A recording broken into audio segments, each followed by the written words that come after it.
Hello. Okay. So I hope you can hear me, right? Okay. So let's start construction of Hamming code. Now, what we are going to do, we are basically going to see that how we are going to construct the Hamming code. Okay. Given a data word, we want to convert that to code word, which means that since we are in the block coding, then do you recall what is the block coding? Block coding means that we will be appending some of the data bits to this, some of the parity bits or check bits or the redundant bits to this data to convert that to code word. Now the appendation could be at the end, could be in the middle or anywhere, but essentially we will be introducing some of the more bits to this and we will be appending, then finally we will be converting that to a code word. So this is the basic idea, right? So before we go on seeing that how we can do it and what are the benefits of doing this, let's just see a definition of parity bit. A parity bit P over the bits V1 to Bk is a bit with the value such that such that the number of ones in the starting is even. Number of ones in the string, number of the ones in the string B1 to Bk, including the P is even. So the parity P can be defined as this. Basically, if I want to find out, so this is called even parity bit, okay? Even parity bit. So if you want to find out the even parity of some bits, what you're going to do, you are going to check that including this P, all the number of ones should be even. Okay, is this clear to everyone? That what are this even parity? It means that including this P. So for example, let me take one example.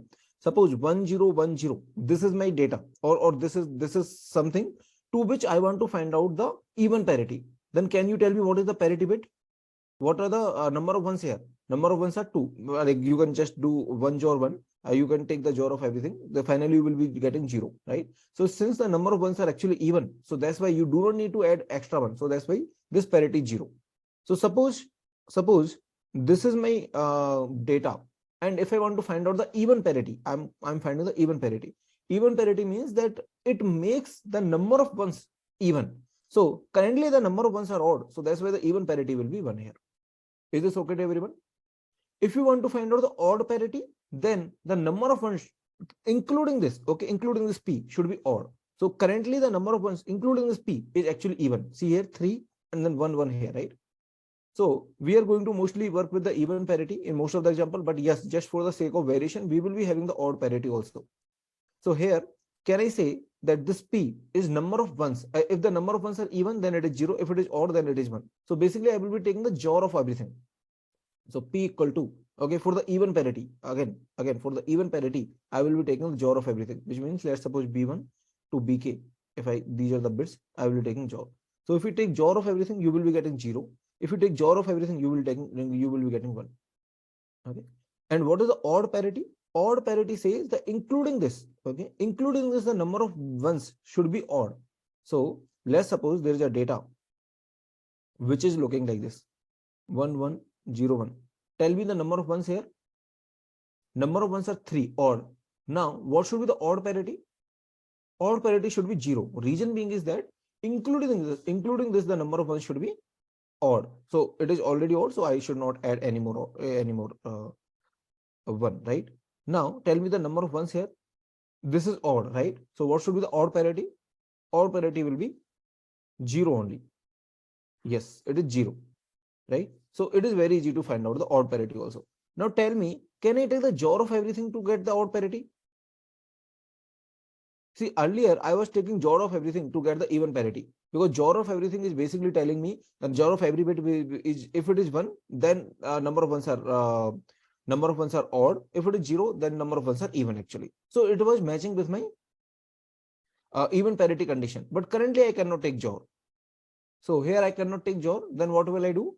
So I will take, so the odd parity, okay, odd parity, I will take JOR of everything, that is okay. For the odd parity, I'm telling you, BK, and then JOR. I will basically, if it is 1, then I need to have a 0 here. If it is 0, I need to have a 1 here, something like this. Basically, I need to have reverse of this. So I can take a complement, but in terms of JOR only. If it is 1, I want to convert to 0. If it is 0, I want to convert to 1. Can I take JOR of 1 also? can I write the odd parity as this, JOR of everything and then JOR 1? Okay. So I hope that is okay to everyone. Basically, the odd parity is telling you that including this, the number of ones should be odd, and including this, number of ones should be even in case of even parity. Now, the value of the parity with P. Okay, so by default, I'm taking the even parity. Otherwise, we should mention it that even parity with P over the bits. What should be the parity? It should be 0. You can just take the JOR. Okay, I will be working with the even parity. I mean, there is no big difference. You can work with the odd parity also. As I said, for the sake of variation, we will be having odd parity in the examples, but most of the time for the even parity, we will be working. For like if I want to find out the even parity of this, then it will be 1, right? Okay. So let me just recall you that we are going to construct the Hamming code, and we have just seen one definition of parity. Now, there is a basic idea that what we are going to do, we are going to use a multiple extra bits, obviously multiple extra parity bits, which means that there is a data that I have, then not just one bit, okay, not just one parity bit I will be having here, okay, not just one, I will be having multiple parity bits, okay, maybe 2, 3, I mean, it will depend, like I will show you that it will depend on what, but I will be having multiple parity bits. Now, what we are going to do, instead of finding the parity over the whole data, okay, instead of finding the parity over the whole data, what we are going to do, we will say that, okay, this is the parity bit for these data. I mean, I will divide the data such that I will say that instead of finding out the parity of the whole data, I will divide this data into groups. I will say this is the parity bit for maybe this bit, and this bit.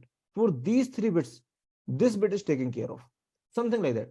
So basically, like I will tell you the complete picture, but the idea is that I will combine the bits in a smart way, that each extra bit checks whether there is an error in a subset of data bits. So basically, I will be having multiple parity bits, and each parity bit will be checking whether it will be checking it will be basically the parity for the subset of data bits, not the complete data. Okay, for every parity bit, I will be basically calculating this parity over the subset of the data bits. So let's just see how it is working.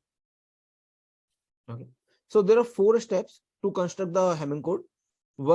Step 1 is saying, so basically here the bit always start from 1. Okay, we do not start from 0, which means if I have the data 0, 1, 0, 1, something like this, then I will say maybe this bit or this bit, doesn't matter, either left to right or right to left. Let's say that I'm saying this is, let's suppose, bit number 1, this is bit number 2, this is bit number 3, this is bit number 4.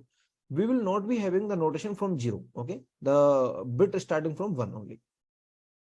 Or maybe you can have something like this also, which means you can start from right also. You can say this is bit number 1, this is bit number 2, something like this. But we will be starting from 1. Left, right doesn't matter, but we will be starting from bit numbering from 1. So bit numbering start from 1. Okay.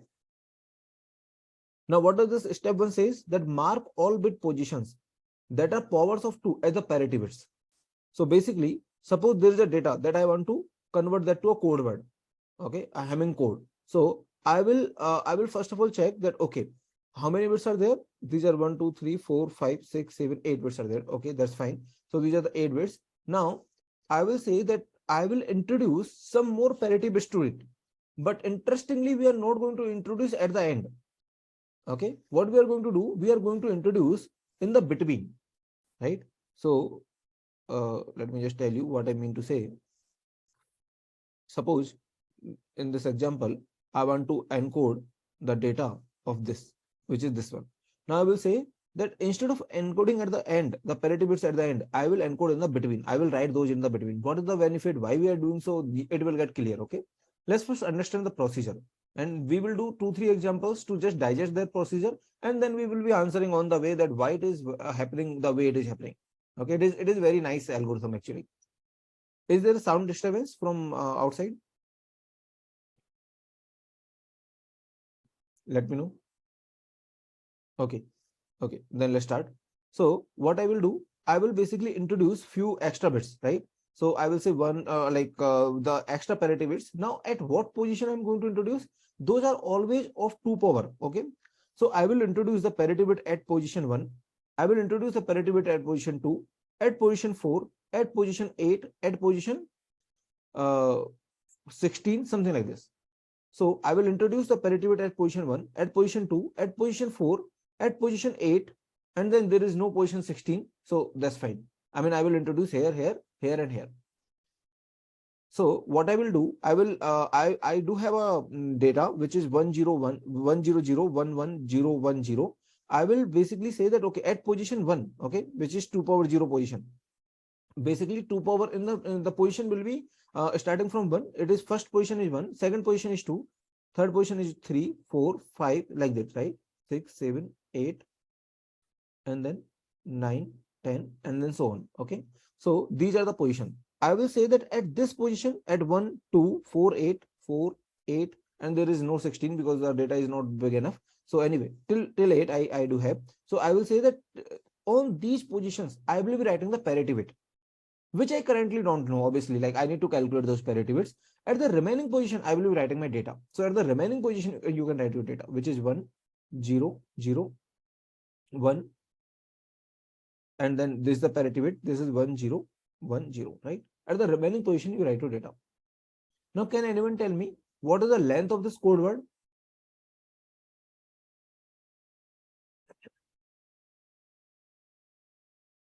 How many parity bits I am adding? Let's call them R equal to, I think I'm adding 4 at the position 1, at the position 2, at the position 4, at the position 8. So I'm adding 4 parity bits. And then initially my data length, M or N, whatever you want to call, it was I think 8. So that's why this is M plus R equal to 4 plus 8. My current length of this code or final code will be 8. Okay, sorry, 12. So I hope that is fine to everyone. That what we are going to do as in step 1, we are going to mark all the parity bits, okay, which are in position this, and then as a step 2, we are going to write the data bits at the remaining position, which are these positions. So there are 2 more steps which are obviously crucial. Okay, this is just a initialization step. Now it happens in 4 steps. Once you write once you leave the space for the parity bits, write the data bits, then this parity bit calculation, this step is basically the parity bit calculation.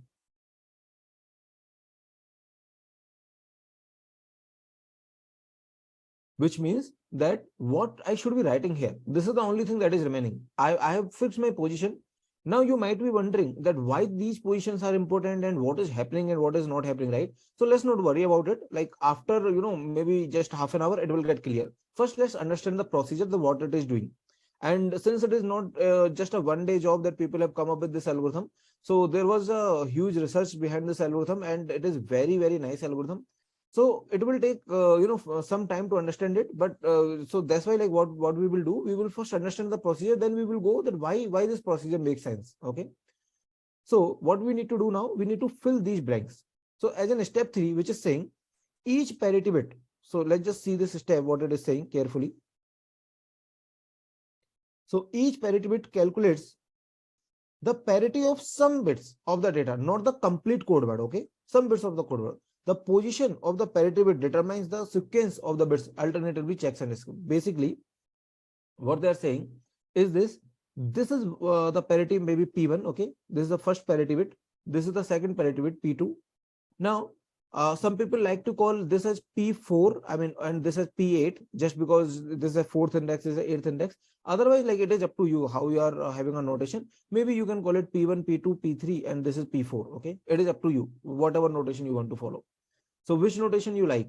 Should I be indexing them with 1, 2, 4, 8, or should I be indexing them 1, 2, 3, 4? Maybe 1, 2, 4, 8 is better because it actually reflects that, okay, this is basically at the 4th position, maybe. Okay, so let's just stick with this 1, 2, 4, 8. I mean, you can have anything, doesn't matter at all. Okay, so concept should be clear. Now what I need to find out, that what is the value of this P1, right? Similarly, what is the value of this P2? What is the value of this P4? Now what they're saying is that if you want to find out the value of P1, then you are going to calculate this P1 not on the complete data, but on some part of data. And what is that part?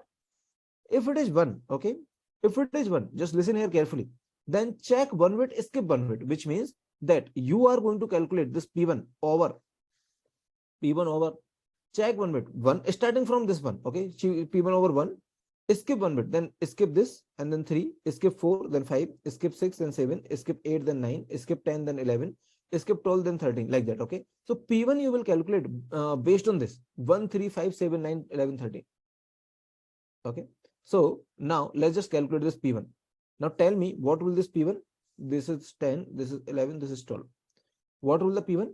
P1, you are going to calculate this P1 based on only on the indexes that I have written here, right?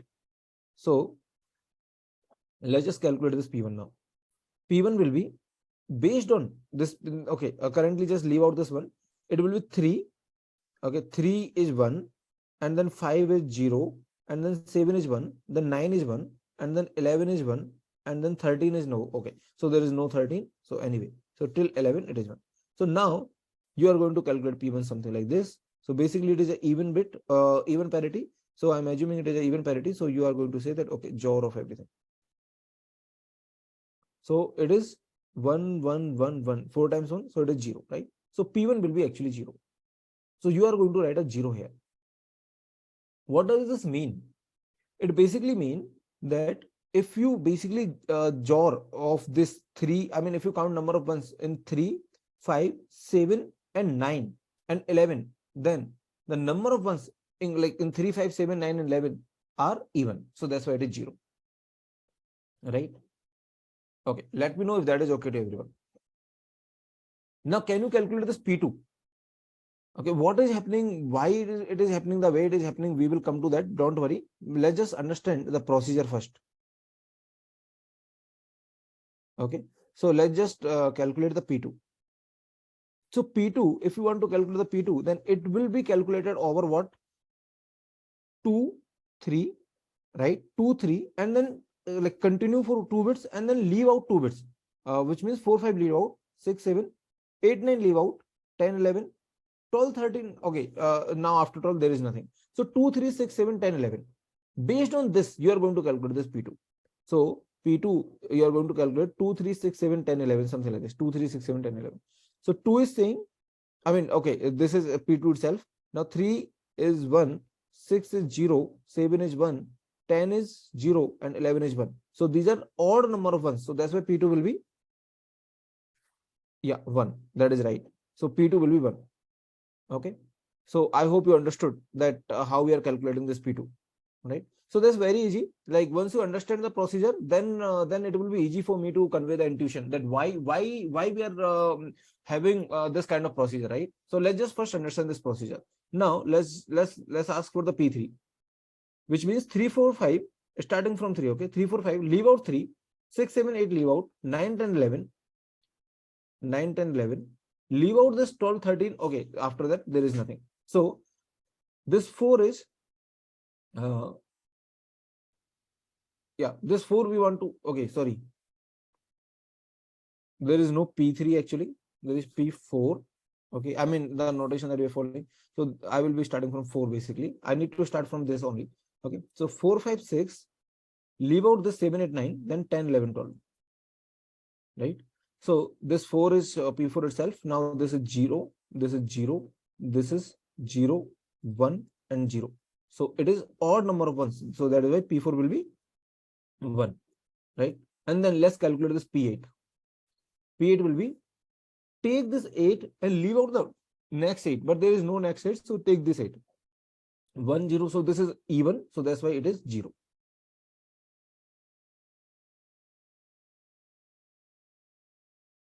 Right? No, at P2 you need to write something here, right? There is nothing at 2. So how can we take this 2? At P2, you will say 2, 3, you will be saying 2, 3, right? You will be starting from 2, 2, 3, then 6, 7 like that.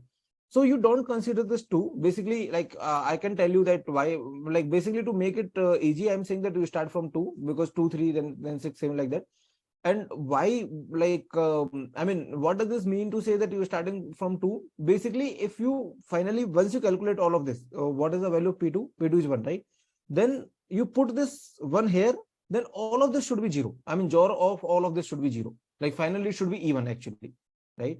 So basically, like once you calculate this P2, then you take a JOR of this P2 of whatever you have just taken the JOR, then it should be 0 actually.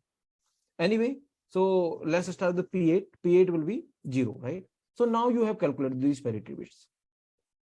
So this is just one of the way to understand it. Like, I mean, just, start from 2 and then 2, 3 and then leave out 2, something like this. But let's just understand it a bit more carefully, so that when it comes to the intuition, so that we can understand the intuition, and it will be very, eureka moment for all of us, because like it is very nice intuition, like why it is happening the way it is happening. So before that, let's first like instead of making it something like this, like for P1, take one, leave one, something like this, there is some other way to think about this P1, P2, and P4 and P8. So what we need to do, let me write all of these numbers 1 as 2 power. This is 2 power 0, 2 as 2 power 1, 3 as 2 power 0 plus 2 power 1, 4 as 2 power 2, 5 as 2 power 0 plus 2 power 2, 6 as, I mean, you just need to write that into basically the binary format, but I'm writing in this format. So this is 4 plus 2, right? So which is 2 power 1 plus 2 power 2, and 7 is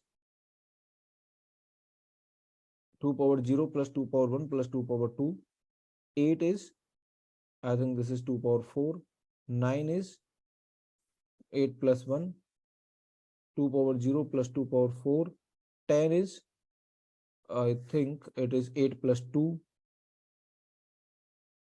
11 is, I think it is 8 plus 2 plus 1. 2, 8. Okay. So you just write everything in this format, and why we are doing it, it will be clear. It is 2 power 2 plus 2 power 3. Okay.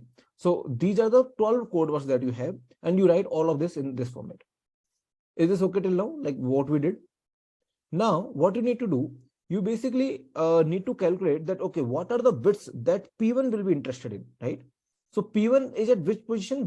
First position. Similarly, P2 is at second position. Similarly, P4 is at fourth position, right? Similarly, P8 is at eighth position. So basically, I want to calculate that these parity bits, I want to calculate, and then I want to check that these parity bits are basically influencing or basically calculated based on which data bits. That's what I want to check. One of the way that I told you is that take one, leave one, something like this. Take two, leave two, take four, leave four, take eight, leave it, right? One of the way is this. There is another way, and that will help you to understand the intuition. Okay. The another way is saying that if you want to calculate P1, just check where this 1 is coming. 1 means 2 power 0. This coming is here. It is coming, 2 power 0 is coming in here, coming here. Obviously on odd, in all odd numbers, right? So wherever this 1 is coming, you just this P1 will be calculated based on all of this. Okay, very strange, I know, but it will be clear, don't worry. Okay, now tell me in which database, upon which database you are going to calculate this P2. Wherever 2 power 1 is, so wherever this 2 is coming, wherever 2 power 1 at 2 is coming, at 3 it is coming, at 6 and 7 it is coming, and then at 8 and 9 it is not coming, at 10 and 11 it is coming, right? So you just need to check wherever 2 power 1 is coming. Now here you check wherever 2 power 2 is coming. So 2 power 2 is coming at 4, at 5, at 6, at 7, right? Is it coming at 8? No. Here the pattern will break, right? Now 2 power 2 is not coming as this here. So it is directly coming at 12 now, right? So basically it is taking 4 and then leaving out 4 and then taking the next 4, something like this. So basically I mean, that was the other way that I just told you. Now there is other way, which is basically saying that just check where it is coming, which means where this index is coming, where this P8 is coming. I mean, this 8 is coming at 2 power 3. It will start from 8, then 9, at 10, at 11, at 12, right? It will come at 13 also, but anyway, I don't have those words. So I will calculate P1 based on these bits. I will calculate P2 based on these bits. I will calculate P4 based on this. I will calculate P8 based on this. Which means that now you can tell me that P1 is JOR of this third bit, okay? Third bit, fifth bit, 7 bit, 9 bit, and 11 bit, something like this. So P1 will be JOR of all of this. Okay. So now let's do one thing. Let's try to solve few questions, and then we will understand the intuition, right? By that time, you will get to digest this algorithm, that what it is doing actually. Okay.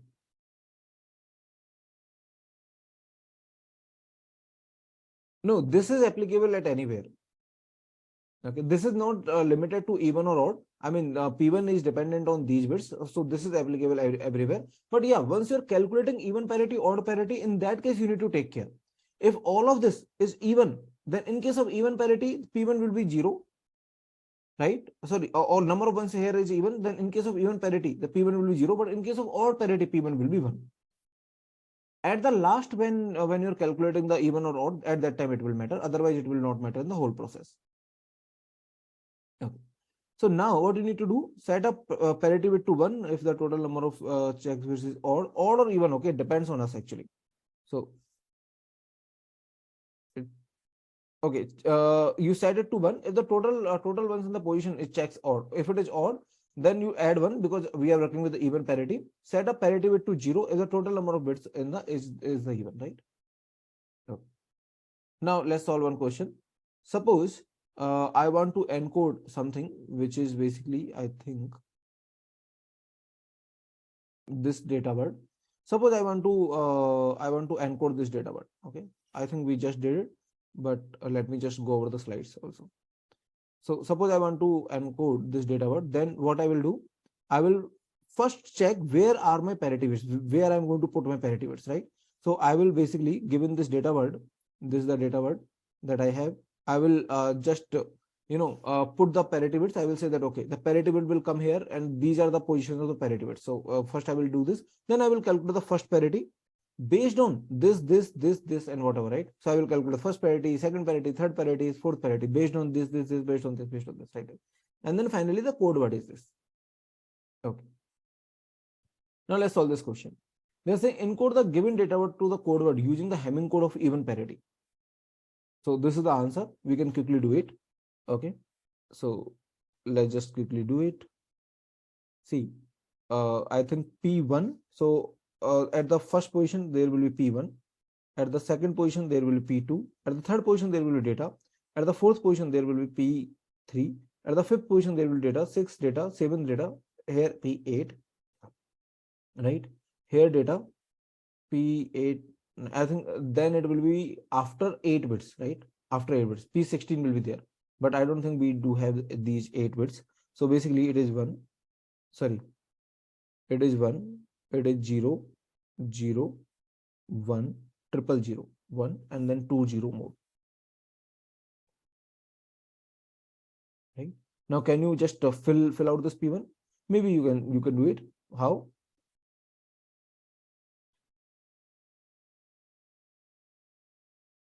Yeah, it is P4.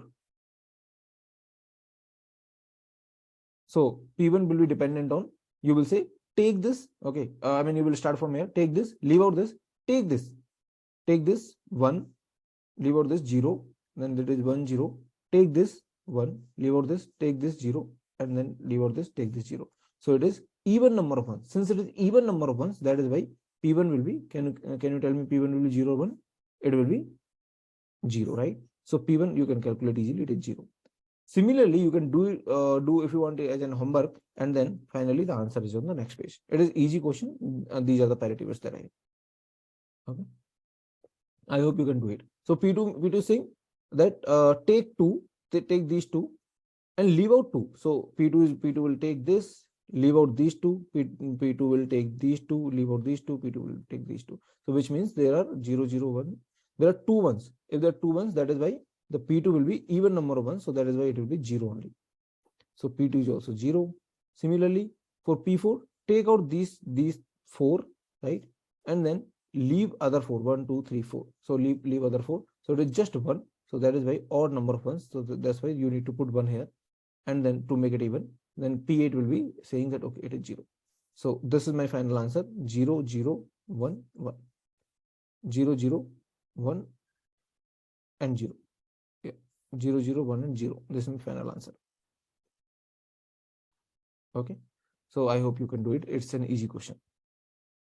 Now you understood that how we are making the parity bit, right? Just for the sake of example, let's do this one last example. Suppose I want to do I want to encode it. Okay, then what will I do? I will write that where should my parity bits and where should be my data bits. So parity bits should be at 1, 2, okay, and then 4, and then at 8, and then it is very interesting. Then should I write the parity bit at the end at 16? Can you even calculate this parity bit? See, you cannot, if you write it, then you cannot calculate it. How you will fill this parity bit, because it is saying that take the next 16 and there is nothing next 16. So at the last, there will never be a parity bit. Okay. So if it is ending, then at the last, if let's suppose if my data is just this one 0, okay, or anything, I mean I just have one more bit, then I will be having P16 and then that data will be there. But since there is no more data, so that's fine. Okay, great. Now can you find out this? This will depend on take out this. I mean take this, leave this, take this, like that. You can do it, right? Okay. So you can easily calculate it, and then finally the answer is this. Resulting Hamming code is this. You can do it as in homework, right? Now let's do one interesting exercise. Suppose that P1 and P2 fail, which means what? Let's suppose that they say that there is a code word that they receive. Okay, let's suppose you convert this to a code word. Okay, and this is the code word. This is the final code word at the sender side, right? It is at the sender side. Now they are saying this is at the sender side. Okay, they are using 1, 2, 3, but you know that 1, 2, 3 means the first one, second one, 3, 3 means 8, like fourth one. You can write 4, just to be convenient, consistent with our notation. I'm writing 4. Okay.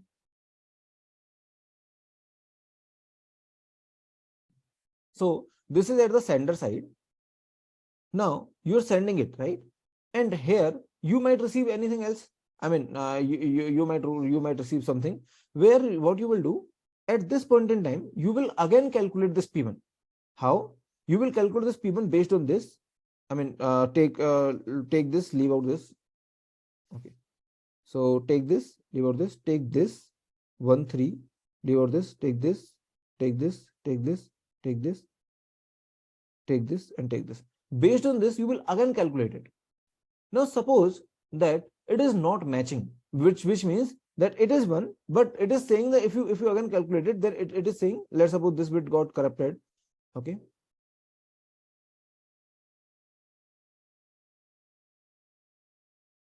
Suppose this bit got corrupted to 1. Suppose this this bit got corrupted to 1. Suppose. Okay. Now what you're going to do, if you again calculate this P1, then this will be 0, but here it is 1, so it means P1 fails. Now P1 is taking care of which bits? It is taking care of first one, okay, itself, which means like okay, I will make it clear. The third one, fifth one, seventh one. Okay. In terms of data, it is only okay. If you are not comfortable, like let's write from third. In terms of data, it is only taking third, fifth, seventh, and then ninth one, and then 11th one, and then 13th. Okay, how many are there? 15th. Okay, then and then 15 also, right? So P1 is actually taking care of this. Now, if I'm saying that P1 fails, it means I am calculating the P1 using all of this. Let's suppose it is coming out to be 0, but P1 written here is 1, then P1 fails. It means what? One of this bit got corrupted. If P1 fails, then one of this bit got corrupted. Okay, I hope that is fine to everyone. So if P1 fails, it means that one of this bit got corrupted.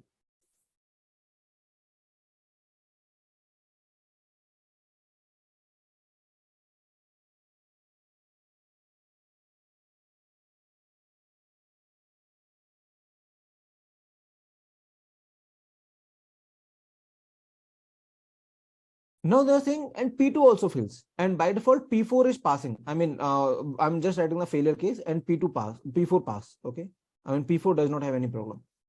Suppose. So they are saying P2 also fails, and P4 does not have any problem. So P2 is taking care of what? P2 is taking care of 2, 3. Okay, and then you leave out this 4, 5, then 6, 7, then leave out this 8, 9, then 10, 11, leave out this 12, 13, then 14, 15, right? So P2 is taking care of 2, 3, 4, 5, you leave out, 6, 7, 8, 9, you leave out, 10, 11, 12, 13, you leave out, 14, 15. Now, P2 is taking care of this, and can you also write P4? P4 is taking care of 4, 5, 6, 7, 8, 9, 10, 11, 8, 9, 10, 11 leave out, then 12, 13, 14, 15. They are saying that P4 is passing. So it is very interesting, right? Now, tell me, if they are saying this fails, this fails. This fails means there is some error. There is some error at this point in time.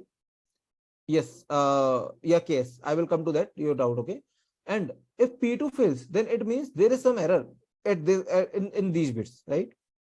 P2 passes. P2, okay. First of all, let me know that what are the commons in these two. What are the commons? If there is some error here, there is some error here, and okay. In our example, in all of this, okay, whatever the Hamming code we are designing, basically the constructing the Hamming code, whatever the construction we are doing here, this is only here. My assumption is that only one bit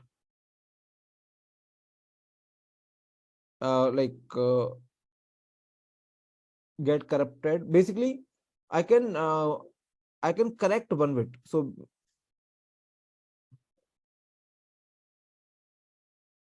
these code words, so basically these code words that I'm going to design are capable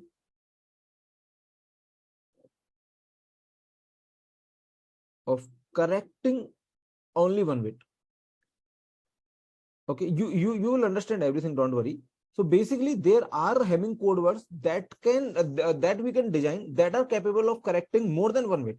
But currently I am just saying that whatever I am designing, okay, the whole process I told you, in this whole process I will prove it later, but the whole process by which we are designing the Hamming codes, right, that is having the minimum Hamming distance as 3. So I will prove it, don't worry. So basically we have got we have got some procedure using which we are designing some code word, right? This is one of the code word that we have designed. This is one of the code word. Now let's suppose I change the data. Okay, I change the data, I will be getting different code word. Now I collect all of these code words, then the minimum Hamming distance will be 3. How? Why? That I will answer later. Okay, don't worry. So anyway, I just told you upfront, but that's not much needed here. So just assume that there could be at most one bit of error. Okay.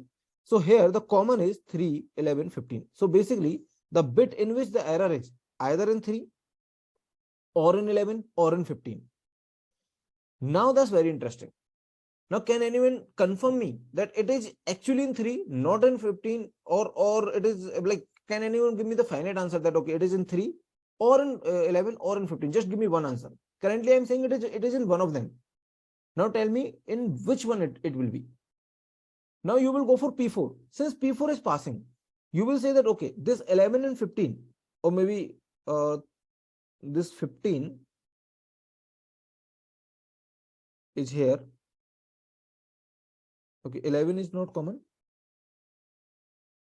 3 is common. And what else is common? This is 5, 7. 7 is also common. What else is common? 9 is not here. 11 is common. And then 13 is not here. 15 is common, right? So yeah, 3, 7, 11 and 15. So basically I found out that, okay, these are the bits that are common to P1 and P2. So either there is an error in 3 because P1 fails, right? It means there is an error in 3. Maybe there is an error in 7 because P1 fails and P2 also fails. Maybe there is an error in 11. Maybe there is error in 15. Now tell me, in which of them the error can never occur? See, P4 is passing. If P4 pass, then there is no error in 15, right? There is just single bit error. Remember, there is just single bit error. Don't argue me that, okay, if multiple bit get corrupted, then also P4 can pass. If P4 is passing, that means all of this must be correct. All of this must be correct. If P4 is passing, right? Because there is just single bit error. So all of this is correct. Now you don't tell me that P4 is passing because these two bit got corrupted. Okay. No, it's not like that. P4 you cannot say that, okay, P4 is passing because these two bit got corrupted. P4 is basically only single bit can get corrupted in this particular model. So here 7, there cannot be any error in 7, because if there cannot be error in 7, there cannot be any error in 15. Yes, there can be error in 11, there can be error in 3, right? So let's see the answer. So they are saying there is no error in 11 also.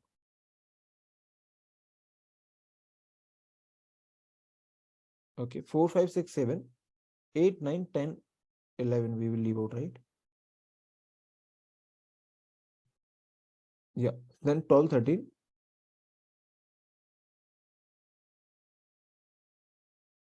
14, 15. So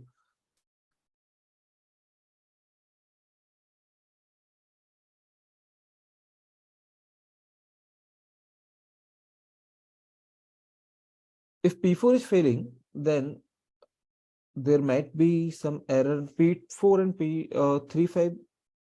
Okay, 1, 3, 1, 3, 5, 7, 9, 11. Yeah, these all are odds. 2, 3, 4, 5 we will leave in, 6, 7, 8, 9 we will leave in, and then 10, 11. Yeah, so P2 will be having 11 also, right?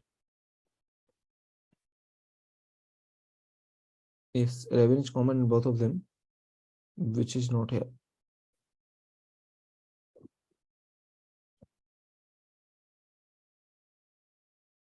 So P1 fails means that there is one error in one of this. Now I will say there is one error,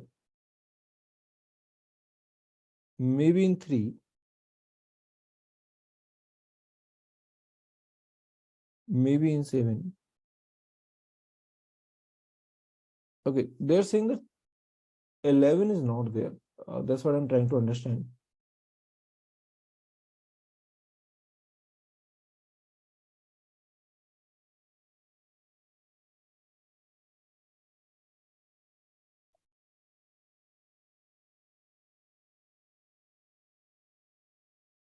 No, no, the question is this. This is the only question. This is question. Oh, sorry. I think this question I need to just reframe. I think in this particular question, okay, there are only like, I mean, I need to consider P8. Yes, you are right. But there are only, let's suppose 7 bits. Okay. Okay. So I'm sorry about it. I need to make it clear. So let me make it clear. Suppose, yeah. No, actually there is no P8 in this case. Suppose let me let me write the question again. So I want to find out that in which bit there is an error. Okay, I want to find out in which bit there is an error, and that's not the code that we are using. Suppose that we are using this is n comma k, like this is the representation of the code, which says that n is the total number of bits that we are using in the code word. So suppose 7 is the total number of bits, and 3 is, or maybe sorry, maybe 4. Okay, 4 is the data bits here. This is the total bits. These are the data bits for which I am doing this calculation. So the parity bits are only, okay, parity bits are only P1, P2, and P4. These are the only parity bits. Okay, and the data bits. So basically, this is 1, 2, and there will be a data bit here. Here I will be writing data at 3, 4, 5. At this position, I will be writing data at 6. This position at 7. That's all. Basically, this P1, P2, and P4. Okay, these are the 3 parity bits, and these are the 4 data bits. Suppose this is the coding I'm interested in. Generally, like by default, it is 7, 4, which means total bits are 7, and the parity bits are sorry, the data bits are 4. Okay, let me check the doubts. If Shagun is asking, if we are calculating parity bit PA and its calculation PB is coming, P is calculated. Okay, is this clear now, or there is some still doubt here? B is greater than P is yet to be calculated, then we need to skip. No, such situation will never arise. Okay, these situations will never arise. That you need to basically have for P. This situation will never. I mean, you need to calculate this P based on these P's. The parity bits are basically based on only data bits. Okay, parity bits are not based on these are not based on I mean independent I cannot say, but these are not based on the parity bits. Okay, so anyway, so considering this question, now let's just solve it. So there are only seven total bits, and in which these are the data bits 1, 2, 3, 4. Now actually there are different notations. Let me use the notation that currently let me use this as D1. Let me say the first bit here, this is D2, this is D3, this is D4. Okay, or maybe I'm not sure, let me write it in the usual notation only. Let's suppose it is 1, 2, this is D3. Okay, this is 4, this is D5, this is D6, this is D7. I know it is a bit confusing, but I think it will be convenient also. So I mean third number bit is just D3, and first number bit is I mean the note this 1, 2, 3, 4 I'm not changing. The P and D I'm just writing, okay, just to denote whether it is parity or the data bit. But this 1, 2, 3, 4 I'm not changing. I'm not writing this as D1 because this is first data bit. Okay, just like that I'm not writing. I'm writing this as 3 only. If it's data bit I'm writing D. If it is parity bit I'm writing P. Okay, let's suppose this is the notation I'm following. Now P1 will take care of till 7 only, right? There are till 7. I mean data bit till 7.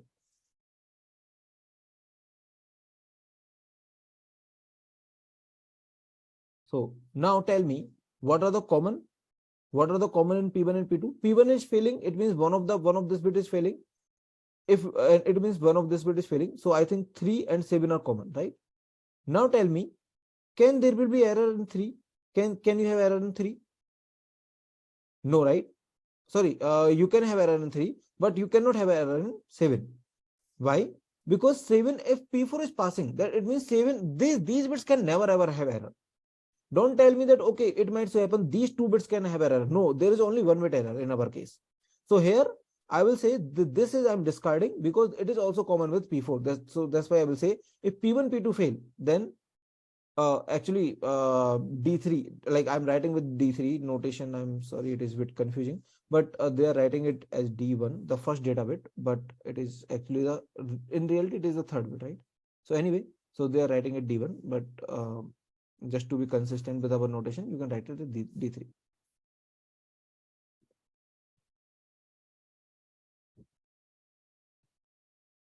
Okay, so this is D3.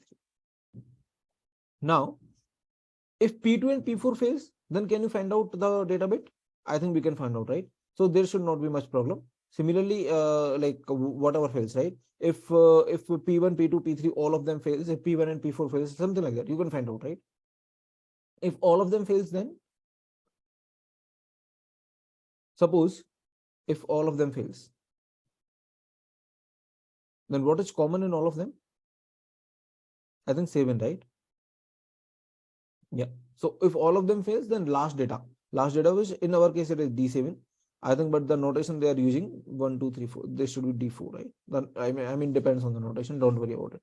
So I'm actually I will be following this notation because I like this, because it is I mean it is just a practice. I mean in whichever way you want to do, so you can do this kind of practice. Just keep this 1, 2, 3, 4, 5 this aligned, and then if it is parity, just like P1, P2. If it is data, just like D. Okay. Now, if P1, P2, and P4 all of them fails, and P1, P4 fails like that, right? You can find out. I mean, basically, if this fails, then P2 pass, something like this. So basically, given one combination of everything, okay, there is just a unique bit always, right? So given that P1 pass, maybe P2 fail, P3 pass, something like this. Okay, given one, this is just one combination. This will give you always a unique bit, which means that you can tell that, okay, based on the parity, you can always correct that, okay, which bit got failed. You can always correct using this Hamming code, right?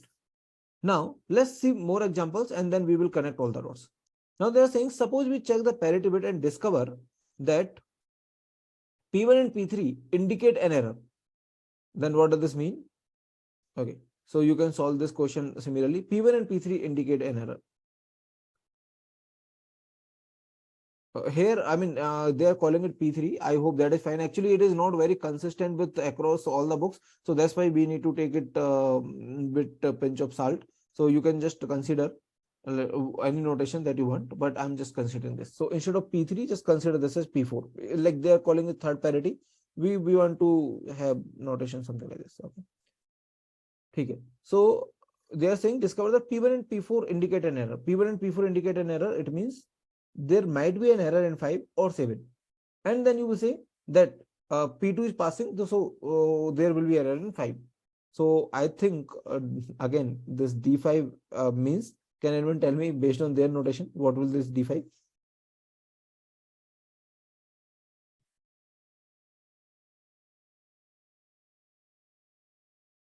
This will be just D2, right? Yeah. So let me check the answer. D2. Okay. So similarly, what if only P2 indicates an error?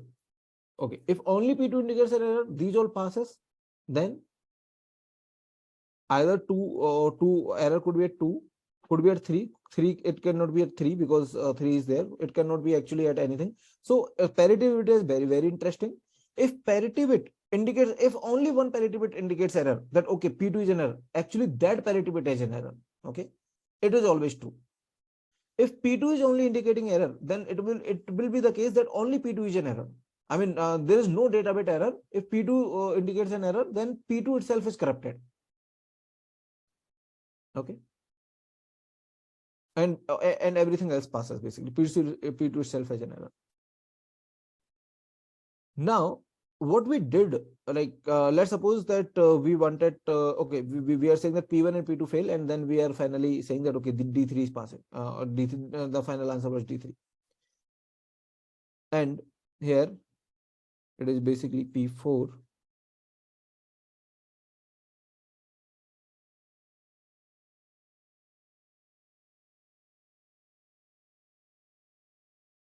Now, if I'm saying that P1 and P4 fails,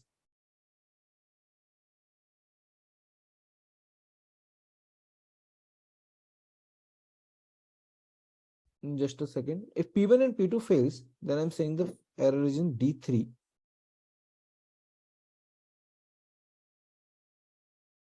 So basically, there is a shortcut. I mean, what we are doing currently, we are basically seeing out that which one is common, which one is not common, right?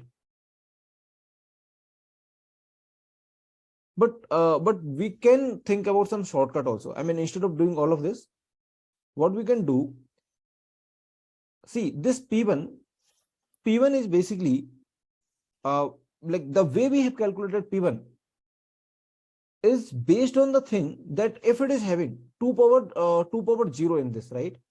I mean, based on this thing, we have calculated P1 over these bits. So if it is having 2 power 0, now suppose that P1 and P2 both are saying that there is an error. So let me probably go to the next page and copy this nice diagram.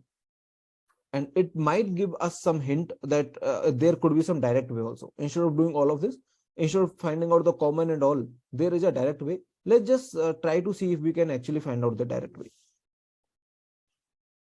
Okay. So let's just take all till 7 only. It is just easy for us till 7. Let's assume that these are not even there. P8 is not there.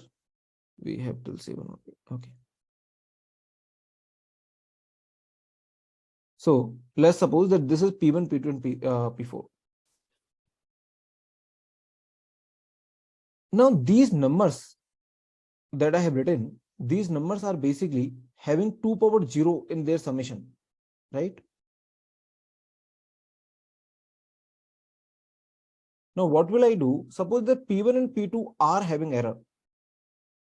Then there must be some number that is having some representation that must be having 2 power 0 as a factor, I mean in the summation, and that must be having 2 power 1 in the summation also, right? See, if P1 is failing and then P2 is failing, then it means what? There must be some common of all of this, both of this, whatever is the common number. Let's suppose this 3 is common or 7 is common, whatever is the common number. that common number must be having 2 power 0 as a factor. Factor means in the summation, right? It must be having 2 power 0 as a factor. Reason being is that it is in P1, right? In P1, you have written all of that. That is having 2 power 0 as a factor, isn't it? Here you have written all of that. That is having 2 power 1 as a factor. Here you have written all of that, which is having 2 power 2 as a factor. Is this okay to everyone? Like the way we have constructed, right? This is the way we have constructed. We have said like, okay, let me write all of them. That is having 2 power 0 as a factor. That is 2 power 1 as a factor. There is 2 power 2 as a factor. Suppose there is common in all of them. Won't that be having 2 power 0 also as a factor? 2 power 1 also as a factor? 2 power 2 as also as a factor? Yes. If there is a common in both of them, in these two, then it must be having 2 power 0 as a factor and 2 power 1 as a factor also, right? Now, what will I do? I mean, I basically need to check that, okay, can I have a direct way or not? So I will like one way is that you need to check that, okay, whatever is common, and then you need to filter out with using the P4, right? So here what we can do, we can say that, okay, whatever is the common, that must be of this form, first of all. Okay? And then that number, can that number have 2 power 2? See, whatever is the common, that must be this, and must not be 2 power 2. Must not be 2 power 2, isn't it? मतलब वो यहाँ पे नहीं होना चाहिए, इन दोनों में होना चाहिए. What does this mean? It says that must be having these two as a factor, and since this number should not be here also, it means it should not be having 2 power 2. Is this okay to everyone? Yeah, if P1 and P2 fails and P4 passes, right? It means that it must be having these two as a factor and must not be having 2 power 2 because it should not be in this list. And I have written all of the numbers which are having 2 power 2 as a factor. So basically, what is that number? Just 3, isn't it? Which is having this 2 and this it doesn't have this 2. No, there is no 11 here. Okay. So we just have till 7. So now let's just cross check it quickly. If P1 and P2 fails, then what should be the answer? D3, right? How we have calculated? We have said, okay, P1 means 2 power 0 should be as a factor, 2 power 1 should be as a factor. I can actually just add this 1 and 2, this is 3. Okay. Now they're saying, okay, this is actually 4. Let's just use our notations only. Now, if, okay, this is D3, then D2 means D5 here, just a second, okay. And then they are writing D3, D3 is our D6.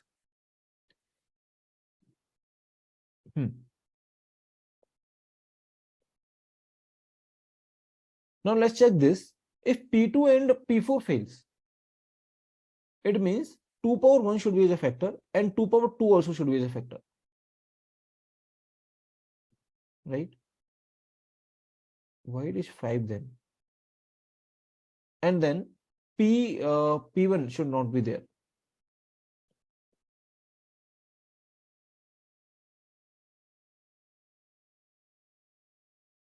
P2 and P4 fails, just a second. P2 and P4 fails. If P2 and P4 fails, then it is either 6 or 7.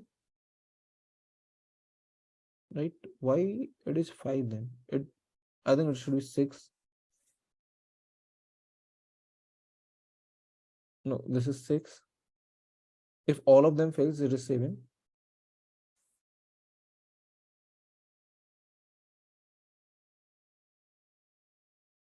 Okay, if P2 and P4 fails, then either it is 6 or it is 7, but it cannot be 7, so that's why it is 6, right? Is this okay to everyone? So basically, what we are going to do, no, P2 and P4, no? Sorry, if I said P1 and P4, then it is D5, yes. Okay. So basically what we are going to do, we are going to say that, okay, if P2 and P4 fails, then it must be having 2 power 1 as a factor and 2 power 2 as a factor. And that's all, no other factors, right? I mean, it cannot have 2 power 0 as a factor. So basically, every number is having either 2 power 0 or 2 power 1 or 2 power 2, because it is still 7. Now, if I say that anything, maybe P2 and P4, so what will I do? I will directly say the answer is 6. I will just add these two. If I say P1 and P1 and maybe like P1, P2 and P4, these are the three, right? So maybe P1 and P4, so then answer is 5. If P1, P2, P4, then answer is, I will just all of them, add all of them, 1 plus 2, 3 plus 4, 7, right? So basically, you just need to add all of these parity positions.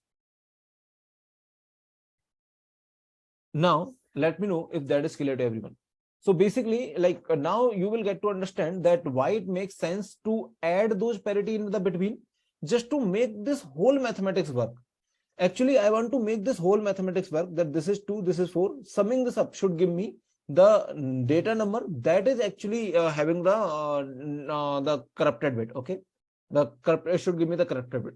So that's why they have introduced those parity bits in between only. Okay, not at the end, so that this becomes whole nice formulation, right? So I mean, just to make this calculation work. Otherwise, I will show you the example. You can actually append anywhere, but in that case, these calculations will not be very straightforward. You need to do the long method only. Okay, so long method, everyone understood?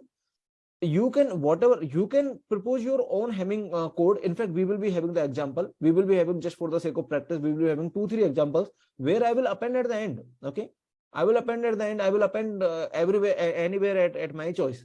But in that case, this kind of shortcut will not work. Just to make this shortcut work, they have actually introduced in the between and made this kind of code. And it was the years of research. It was one of the famous research of Richard Hamming. So Richard Hamming is one of popular mathematician.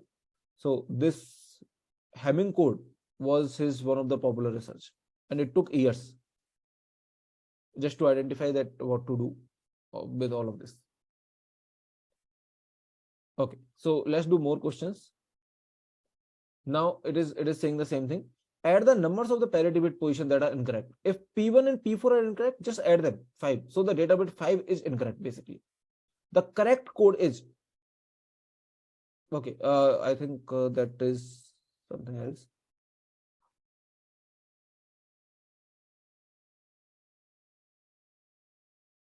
So in general, what we do, we find the bad parity bits that which are not following and add their locations to find the bad data bit. So that's very, very nice and convenient way to find that corrupted bit. Okay.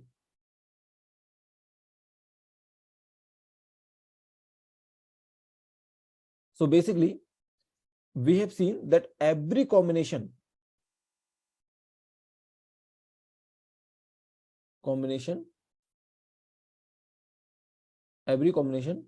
gives exactly one corrupted bit, right? Suppose if everything is 0, if all of these parity bits are 0, then in this case there is no error, I think, right? So let me just show you, maybe with the example. No, I will check with the example, don't worry. So we have seen that, okay, if we are having any parity combination, then exactly like any combination will give you exactly one corrupted bit. One thing is that. Second thing is that this is the most convenient way. This is the very convenient way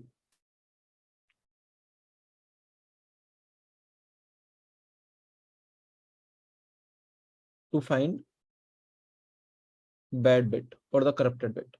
Okay, this is very, very convenient way. Now you see one thing, what we are doing, we are just adding something like this, which means if P1 and P4 are corrupted, we are saying it is 5. Now some people like to do it in binary also. They say that, okay, the bits are like this is P1, P2, P4, these are the bits. If P1 and P4 are corrupted, they will write 1 at those positions. And if something is, if this P2 is fine, it is not showing any error, they will write 0. And then they will convert this binary to decimal, that will say 5. So basically there are two ways. You can directly add, or maybe you can write those positions. Okay, you can write this this here 1. I mean, whatever is corrupted, you can write one at that place, and then you can convert that to binary also, or decimal also. I think it should be P4 and P1 because the weight of this should be, yeah. So let's suppose I have, this is P4, P2 and P1. Let's suppose P2 and P1 are corrupted. Then using the direct method, what you're getting, you should be getting 3, right? This method says, this another method says that you can have 1 here and 0 here, and then convert that to decimal. Okay. I mean, this is the same thing. Basically, if it is saying P1 is indicating some error, P2 is indicating some error, write 1. If this is not indicating any error, write 0. Can anyone think about that? Why we actually need this method? And actually, like this is the only implementable method. I mean, this is very easy and implementable method.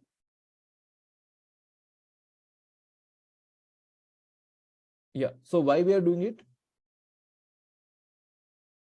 Basically, if P1 is showing some error, okay, P1 is indicating some error.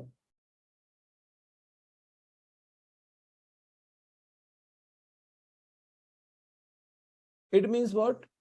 It means that it is not agreeing, which means P1, if P1 is 0, then these are odd bits. If P1 is 1, then these are even bits. Right? I mean, some disagreement is there.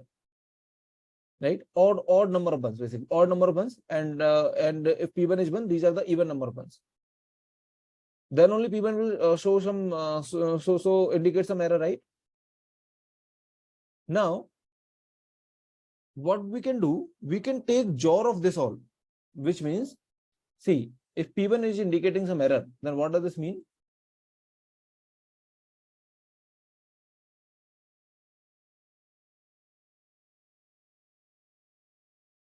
Then it means that this was P1.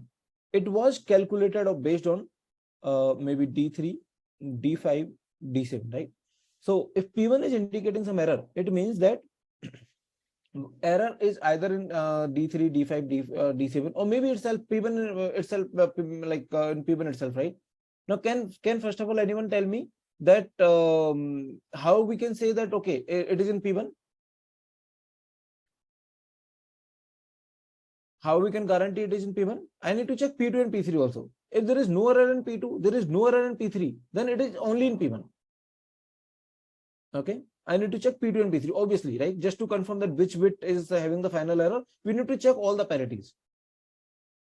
Okay. So P1 is indicating some error. It means that, just try to understand it.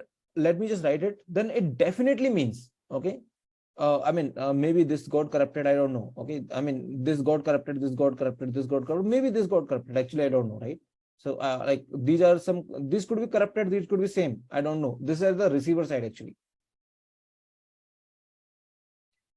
Now, if P4 is, if this P1 is indicating some error, then you can convince yourself that if you take JOR of this, JOR of all of this will always be 1. This will always be 1. Do you want to think about it? If P1 is indicating some error, it means what? There are two situations. It is 0, and the number of ones here are in this D3, combinedly in this D3, D5, D7, number of ones are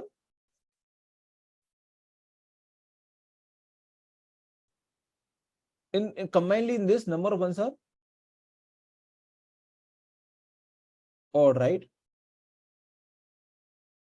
Odd. Which means you take JOR of this, and along with this 0, you will be getting 1. So the first case is clear. So which means that if you take a JOR of all of this, if P1 is indicating some error, then taking JOR of, including this P1, okay, including this P1, taking JOR of all of this will always give this 1. Similarly for P2, or similarly for P4, okay, any PI. So basically, if it is disagreeing, then if it is 1, then number of ones here are even.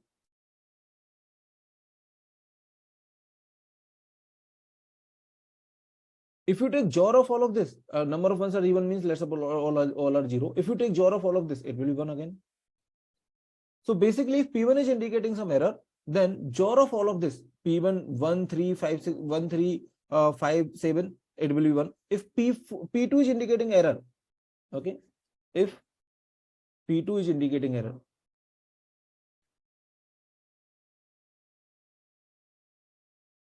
then P2 has been calculated based on 2 3 4,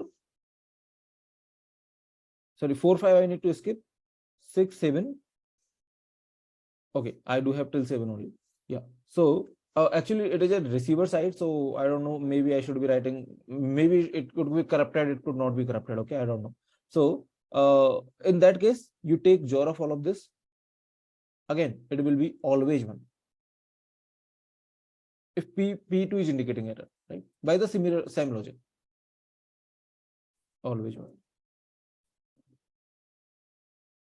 Now what I will do, I will not be checking. Okay, I will not be checking, like, finally, let me just summarize everything. I will not be checking anything like, which is common, or maybe I will not be checking that this thing also, which means I will, yeah, let's suppose P1 is indicating error, P2 is indicating error, then I will not even be adding these two, 1 and 2. What I will do, I will do the JOR, okay? Like this is given to me. So finally, implementation purpose, for the implementation purpose, I'm telling you what you will do. This is P1, P2.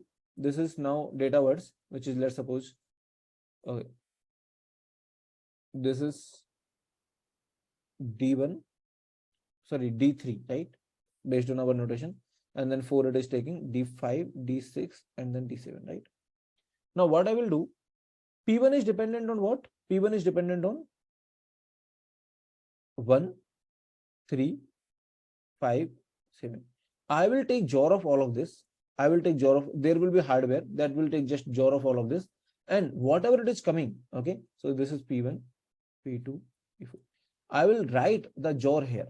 I will write the JOR here. If it is 1, then there is P1 is indicating error. If it is 0, P1 is not indicating error, right? If P1 is indicating error, then I have to add that, right? So let's suppose that for P2, P2 is basically getting calculated based on 2 3, and then 4 5 I need to skip, 6 7, right? So I will take JOR of all of this, and I will write here. If P2 is actually indicating error, it will be 1, otherwise it will be 0.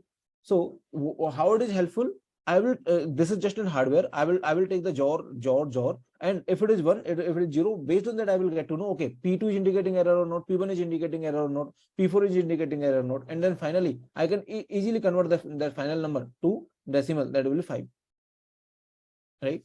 So basically I will take the JOR, and then I will be converting that binary to decimal to finally see that, okay, which bit is which bit is actually infected, or which bit is corrupted. This is the actual procedure. Is this understood to everyone, what I'm trying to say? Okay, let me know if there is doubts, I can clarify.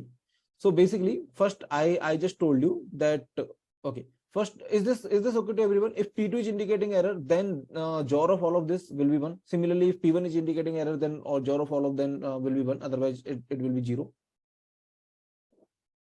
Okay, this thing is clear. Is this also clear that that we need to basically, if P1 and P2 showing some error, then we need to add this 1 and 2 to finally get the bit, which is 3, right? Because it should be having 1, it should be having 2 as a factor. So whatever is having the factor, so basically it is very convenient way, we will just adding something like this. Is this clear? Okay, these two things are clear to everyone. Now what I'm going to say is that instead of adding directly, you can also write in this way: P1, P2, P4. I mean, in the like P1 is having least weightage, and P2 and P4, something like that. It is actually not P1, P2, P4, to be very honest. Okay, this is actually P1 JOR with okay, whatever, like maybe D3 and like that. Okay, it is actually this thing. It is not P1 to be very precise. I mean, let me just write P1 only for sake of now. So basically P1 is indicating error, I will write 1 here. P2 is indicating error, I will write not indicating 0. P4 is indicating, I will write 1. Then I will convert. So there are two ways to get this 5. One is that if P1 and P4 are indicating error, add these two, 1 and 4, 5. Another one is that write first in this form, then get the 5. Are these two ways clear to everyone? Because these two ways are actually same. I mean, this also, whenever you are converting, you are actually waiting out this 1, you are waiting out this 4, and you are not waiting out this, right? I mean, this is 2 power 0, this is 2 power 1, this is 2 power 2. Actually, these two ways both are same, but I just wanted to, tell you that as a human, you can directly do this, but machines do in this way. Why? I will tell you. But first tell me, is this way clear that we can directly add? Okay. And then this is corresponding to this way, which means like instead of directly adding, we can just wait them. And if you are not going to include this P2, you are going to wait this 0. Now, why it is convenient is because that if P1 is showing some error, then I will be writing 1, like if it is showing some error. So what will I do? That I will take the JOR of all of this. Okay. It will automatically be 1 if P1 is indicating error. If it is not, otherwise it is 0. Then I will write the hardware. I will make the hardware in such a way it will take the JOR, and finally I can easily draw a circuit. Okay. And then final number will be just converted to decimal. Let me know if at least it is a little bit convincing. Very easy. See, if P1 indicates error, P4 indicates error, you ultimately have to add these 1 and 4, right? Which is 5. Here also I'm doing the same thing. If P1 indicates error, how I get to know that P1 indicates error? That's just a little tricky. I'm just going to JOR P1 with all of them that P1 got included. Okay, that's how I get to know that P1 indicates error. See, how to get to know P1 indicates error? There are two ways. You write P1 here on the left hand side. You write D3, D3, D5, D7 on the right side, right? You check if there is a disagreement or not. If there is a disagreement, then what you will say? The P1 is indicating error. If there is no disagreement, you will say P1 is not indicating error. This is a human way of checking, or the algorithmic way of checking. Can you do it with the hardware? See, how to check P1 indicates error.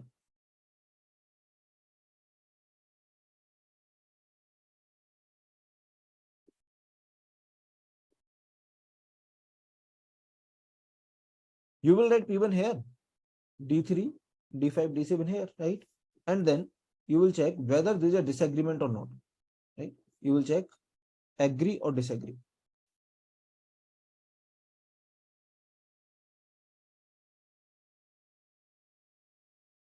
Right? Now, instead of doing this, I'm just saying that, okay, do one thing, like if they actually agree, I mean, if agree means both are 1, then the JOR will be 0. If they disagree, then it is 1, then it is 0, it is 0, then it is 1, right? So in case of agree, let me just call this as maybe some number D357, or let me not name it. So if they agree, then in this case, what will happen? Your P1 JOR with this whole thing, which is D3, D5, if they're agreeing, right? Because if both are 1 or both are 0 at the same time, then it will be 0.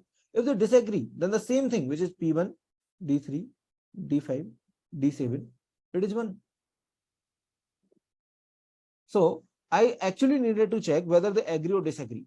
So instead of that, I'm just taking the JOR of all of this. If it is 0, then P1 is not indicating any error. Okay, agree. It means P1 is not indicating any error. Okay. Let me know if that is fine. Till this point, it is fine. That how to check P1? You just need to check agreement, and for that, I'm just taking the JOR. Very simple. And that similar story I'm doing here. So I'm writing the JOR here just to tell that P1 is agreeing or not, right? I mean, P1 indicating error or not, P2 indicating error or not. Whatever is indicating error, I was just adding it. So in the binary also, I'm doing the same thing, right? So finally, this is the summary of the whole story that we are doing. Now, why we are introducing this P1, P2 in the between, and then why only like P1 is in the position of 2 power I. I mean, P1 is at 2 power 0, P2 is at 2 power 1, P4 is at 2 power 2, just to make this mathematics work. Okay. I mean, parities are or at 2 power, These are basically, this is basically calculated based on this representation 5, which is 2 power 0 plus 2 power 2, right? And then this d5 will be based on only the parity number 1 and the parity number 4. So just to make this mathematics work, they have done all of this. Now let's solve more questions, and after that everything will be more clear. Okay. So suppose, so now let's solve some question. Okay. Questions type, they will give you, okay, given a code word, given corrupted code word, assumption always, okay, always assumption is that only one bit error is there.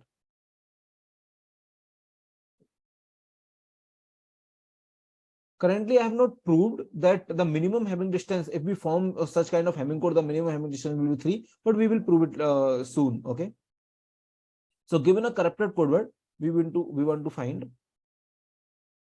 or we want to recover the code word, basically find the actual code word.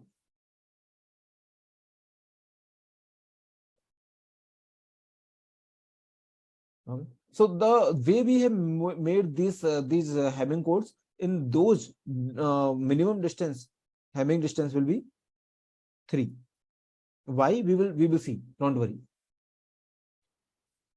Now suppose that 00110 is received. Find the parity bits that are wrong. Okay. So what you will do? You will quickly check that which are agreeing and disagreeing, or so basically you will say, okay, 00. Let me just write it here.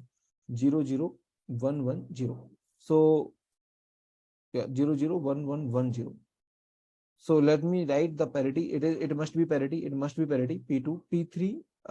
Sorry, P3 will be at 4th position, right? This is the 3rd position. This is the 4th position. 5th, 6th, and okay. I think there are only 6 bits. That's okay. So this is D3. Let me write it D3. Let me write D5. Let me write it D6, right? Okay. Now, now we can quickly check that that this P1 contributes to what? Like P1 contributes to,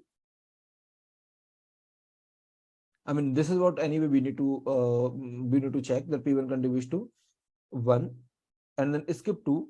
I mean, all the odds 5. Okay. P2 contributes to 2, 3, skip 4, 5, and then 6. P4 contributes to 4, 5, 6, 7, 4, 5, 6, right? Till this point. Okay. No, that's correct. Like you can write it contributes to 1, 3, and 5. It contributes to 2, 3, and 6, something like that, right? I mean, you always start with this. This is 1. You always start with 1. Okay. Now, now let's just check. I mean, what you can do, you can check whether this actually it contributes to. I mean, the way you have made this P1 is basically you have taken this 3 and 5 in consideration. You have written the jar of this like this P1 as a, basically you have done this, right? The way you have made this P1 at the center side, you have taken the jar. If that is even, based on that you have taken the call for P1. So if it is even, which means this jar will be 0, otherwise the jar will be 1. So anyway, what you can do here at this receiver side, okay, you can similarly check agree or disagree, which means check these two, agree, disagree, check these two, check these two. I mean, just check quickly. Okay, maybe 3 and 5 are 1 and 1. So bit P1 should be 1, and for the odd parity. Okay, they are talking about, let's suppose, the odd parity. They are using the odd parity. Then P1 should be 1, but it is 0. So that's why P1 is actually showing some error, right? It is indicating error.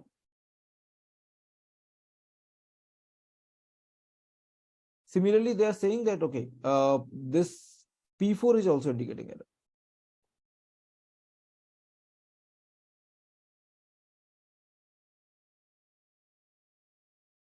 Right? Now tell me that which are common here. Okay, or do you need to find all of this common and all? Can you directly find?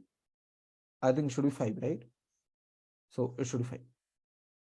I mean, 5 and Okay, there is nothing other than 5 is common, but otherwise you can just add this 1 and 4, which is 5. So 5 is the answer, which means this fifth bit is corrupted. This bit is corrupted. So you can convert this to 1 from 0.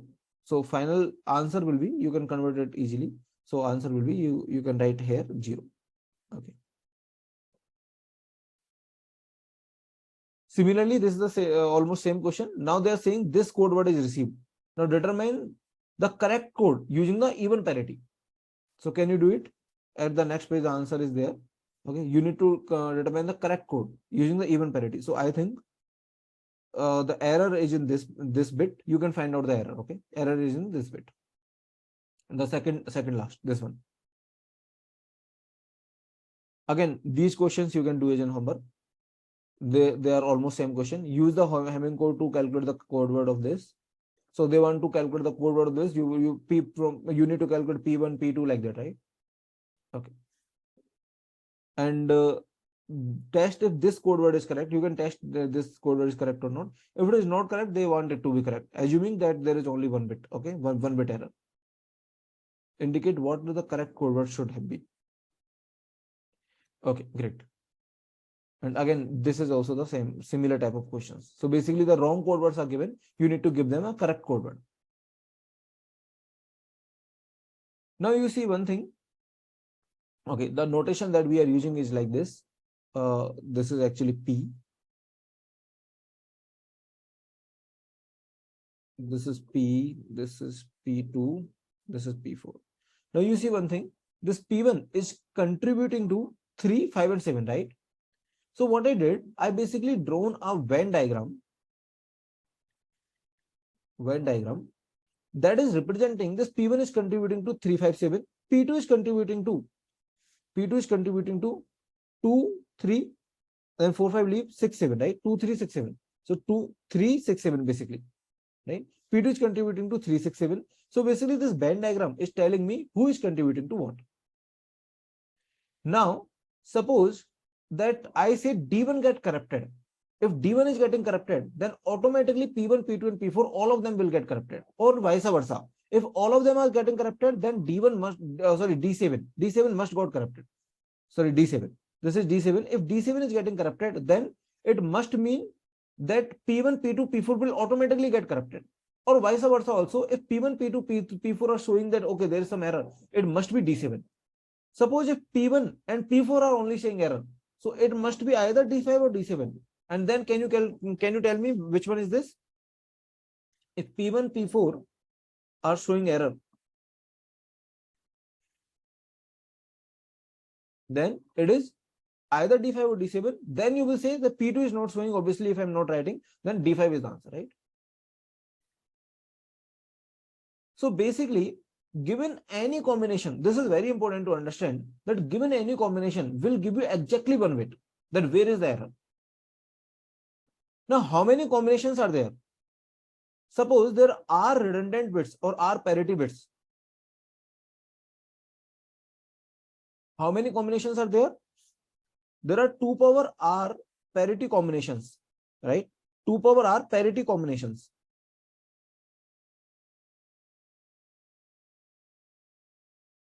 And each combination will give you exactly one. That okay, so what may happen, like what I mean to say, that there are 2 power r combinations, right?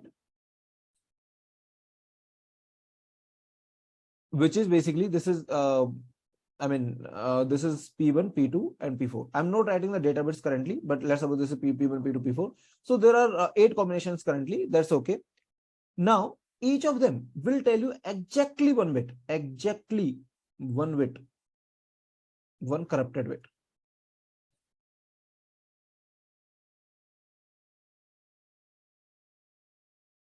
Okay. Suppose that this corrupted bit is D5. Okay. Then just listen here carefully. So this is telling me just one corrupted bit. Now what may so happen that let's suppose I do have extra, I just need 3 redundant bits, but I'm designing my Hamming code in such a way that I currently whatever the method we have seen is just one of the way. But let's suppose I'm designing my Hamming code in such a way I also have P8, although I don't need it, which means I don't need P8, but I'm just writing. I mean, P8 means like some other extra parity I'm writing. So basically, the number of combinations will get increased, right? If I'm writing the extra parity bits. I mean, see, minimum you need 3 to work with, but let's suppose there is some extra parity at the end you are adding, and whatever it is, let's suppose P10 something, okay, yeah, some extra parity you are adding, anything. No, that's what I'm saying.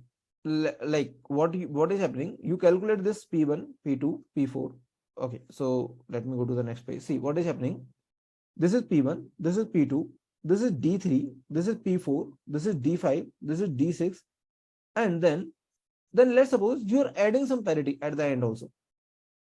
Okay, maybe P7 or something. I mean, this is some new design that you are suggesting. Then you know that this bit that you are adding is actually unnecessary. The method that we have seen is very optimal. I mean, you can work with this idea also, but there was no need actually. There was no need. But suppose you are still doing it. In that case, how many combinations are there? Earlier there were P1, P2, P4, right? Earlier there were 8 combinations, 2 power 3, 8 combination, and then yeah. Okay, let's take this one only. Let's take this one only. So there are 8 combinations. Let's suppose you are not adding anything extra, but yeah, there are 8 combinations.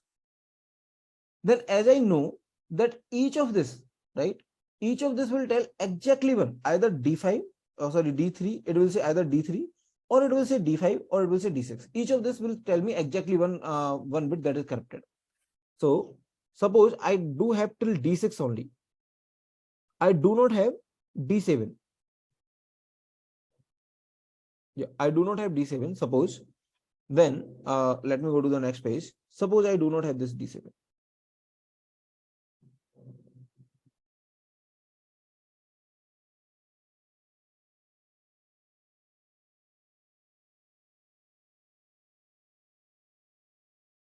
Okay.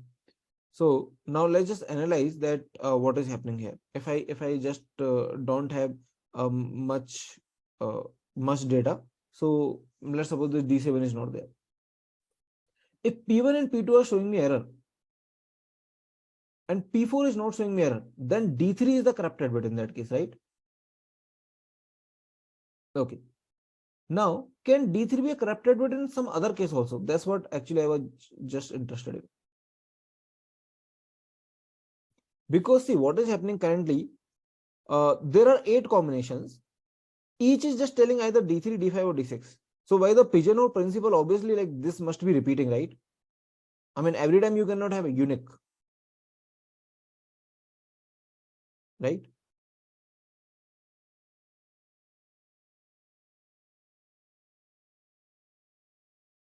Yeah, okay, there will be 7 combinations. Let's suppose that, okay, 111 is not there. So what I'm saying, let's suppose if P1 D3 is okay.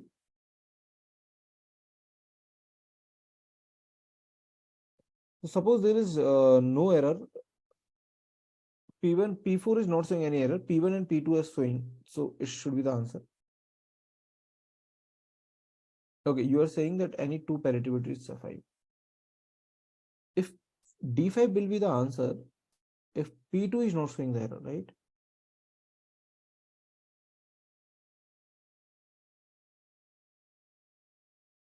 Yeah. Yeah. So basically, D5 will be the answer when P2 is not showing the error and either P1 is showing the error or P4 is showing the error.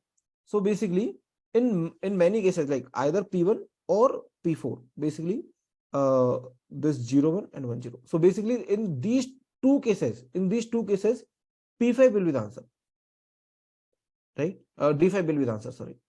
So basically, if P1 is not showing, if P1 and P2 both are not showing the error, P1 and P2 both are not showing the error, only P1 and P2 is not showing the error. No, 1 second.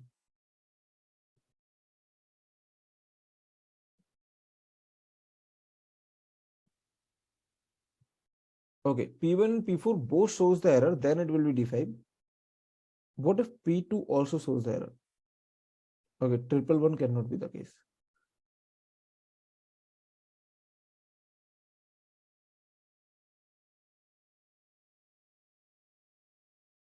No, I do not even have the D7. I just want to analyze few things.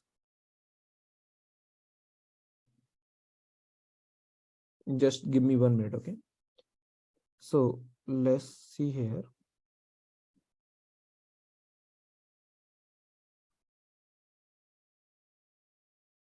Yeah, I do have only 6. If these two are showing error, then 3 is common. And this is not showing the error. So let me write all the possibilities, right? It might help us.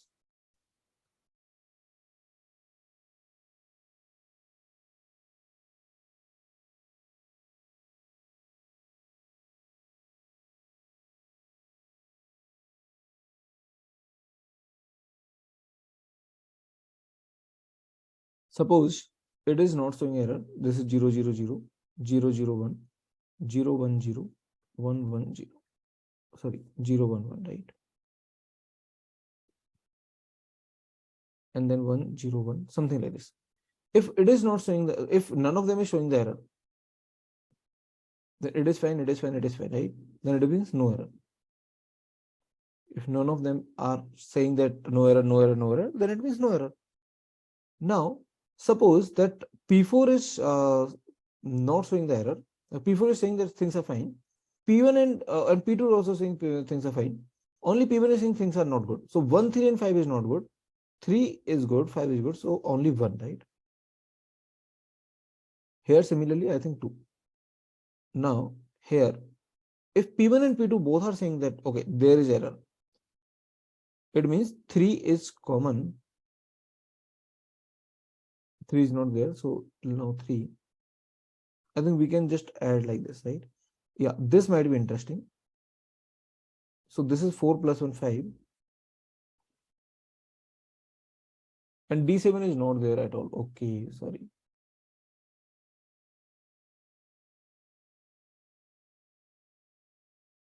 Okay, you will not be having a combination where 1, 1, 1 is there. Okay, so that's not the thing that I wanted to actually drive with. So basically, like, I mean, here you will not be having 1, 1, 1 because it says that 1, 1, 1 means it is having error. So either 1, 3, or 5. It is having error, then it will say 3, and then it is also having error. Then 3 is not common here. So it cannot have 1, 1, 1. I mean, if D7 is not there, then you cannot have a combination which is 1, 1, 1, 1. Okay. Anyway, let me continue with the questions. The thing that I want to convey, probably that will be conveyed with the question. So let's take this as a question. Now what they're saying, that they have given you these parity. So let me just write P1, P2, and P4. Okay. And these are the data bits. So that's how we calculate. The P1 is basically dependent on D3, D5, and D7. P2 is dependent on 2 and 3, and then 4, 5, leave it, and then 6, 7, like that, right? So that's the same thing that we do it. Can anyone tell me this is even parity or odd parity? This is which kind of parity?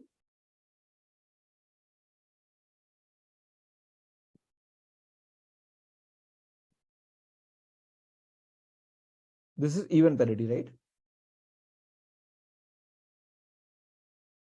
Because in even parity only you say that if these are the odds, I mean the number of bits are odds here, then P1 will be 1.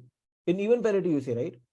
This is the formula for even parity. This is the formula for even parity. For odd parity, you just add 1 also. Okay. I think we did it, I mean, a couple of minutes before. For even parity, I write this. If I need to write for odd parity, then you need to add 1 also. Because odd parity says that if all of this is 0, if these are the even number of ones, then the final answer will be odd. The final answer should be odd. So that's why the P1 should be 1. So that's why if this is giving me 0, then answer should be 1. So that's why you will be writing plus 1. So anyway, this is the even parity, right? That's how we are calculating. Now they're saying that prove that minimum Hamming distance of this kind of code is 3. Okay. Can you prove it? That minimum Hamming distance of this kind of code is actually 3. How to go about proving it? You will say that, okay, this is P1, P2, D3, P4, D5, D6. Let's suppose this is your code, right? This is the code they're talking about. 7,4 means 7 is total and 4 is data. Okay. 7,4 means it is total and 4 is data. Now let's just see that how to prove that the minimum Hamming distance will be 3. So let's suppose that I change one of the bit here. Okay, let's suppose that whatever was the number, let's take one code word, any code word. Okay, so maybe this is 1, this is 101. Based on that, let's suppose you find out the parity bit, and I'm not going to find out, but suppose you find out, and maybe, okay, maybe this might be wrong, but so there will be some parity bits. Now let's write the another code word. Okay, this is one of the code word. Let's write any other code word. Any other code word means you will be having some other data here instead of this one. This one could be something else. So maybe this is just one. Some other data maybe, or like just one bit is differing or something like that. Let's suppose D7 is differing in that data, right? So what is your confusion? Sir, उस case में main parity 0 होती है. P1 equal to 1. Yeah, this one, no? This question you are asking, right? Slide number 107. Yeah, so if it is even parity, then including this P1, P1, including P1, it should be even. Things should be even. Now, suppose this is 1, this is 0, this is 1.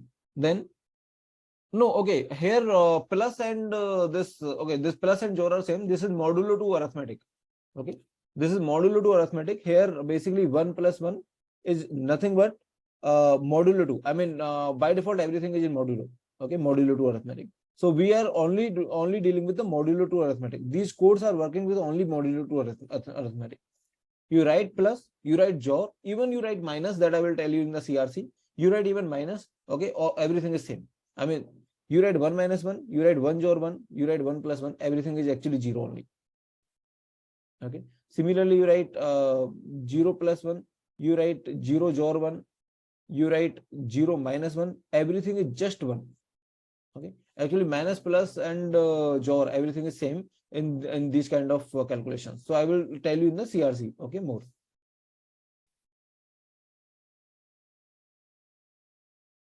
Now, suppose you are changing this bit. Suppose you are changing this bit. Now, what's going to happen if you change this bit?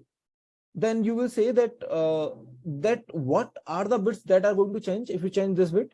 Maybe if you are going to change this D7, then okay, let me write in our notation. This is P1. Okay, this is P2. This is P4. So okay, D7 will be too much. Let's suppose that I'm changing some bit of D6. Suppose I'm changing D6 from 0 to 1. This is some other message. So I had some message, but now I am having some other message. And based on that, I want to write some code word.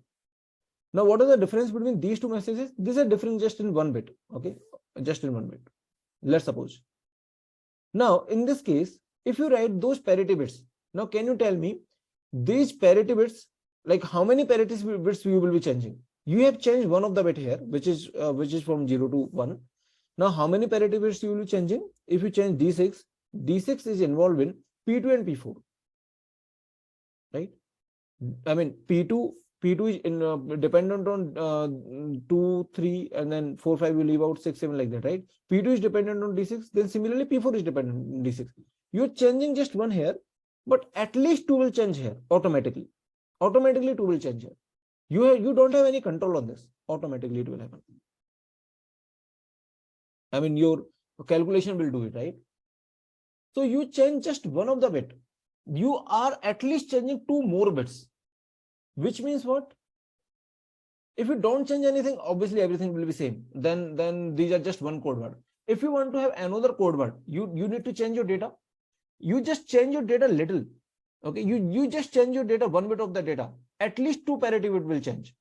If you change D7, then three parity bit will change. If you change D3, then two parity bit, which is P1 and P2 will change, right?